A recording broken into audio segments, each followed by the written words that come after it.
Pulse refund संदर्भातील काही प्रश्नांचे निवारण। आज आपण पल्स संदर्भातील पडलेल्या काही प्रश्नांची माहिती जाणून घेण्याचा प्रयत्न करणार आहोत। पावती हरवली असेल किंवा नंबर पण माहिती नसेल तर काय करावे? किमान त्या पॉलिसी होल्डरकडे पॉलिसी नंबर असणे गरजेचे आहे। पॉलिसी नंबर उपलब्ध असेल तर संघटनेकडे तक्रार करता येऊ शकते।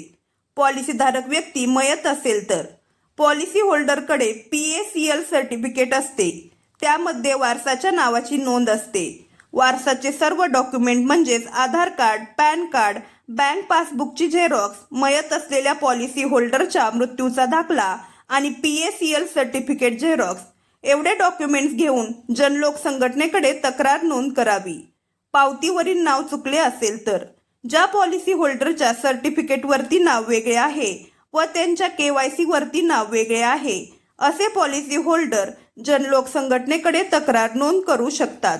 लँड अलॉटेड आहे याचा अर्थ काय आहे? लँड अलॉटेडचे दोन प्रकार आहेत। पहिला प्रकार आहे कंपनीच्या माध्यमातून बाय डिफॉल्ट लँड अलॉट केलेली आहे व दुसरा एक प्रकार आहे ऑनलाईन क्लेम करत असताना एक प्रश्न विचारण्यात आला होता की तुम्हाला कंपनीकडून जमीन मिळालेली आहे का? तर त्या प्रश्नाला नो असे म्हणायचे होते। ज्यांनी त्या ठिकाणी नो म्हटले होते त्यांचे पैसे आलेले आहेत व ज्यांनी यस म्हटलेले होते त्यांचे पैसे थांबवण्यात आलेले आहेत। हे पॉलिसी होल्डर देखील आपली तक्रार जनलोक संघटनेमध्ये नोंदवू शकतात।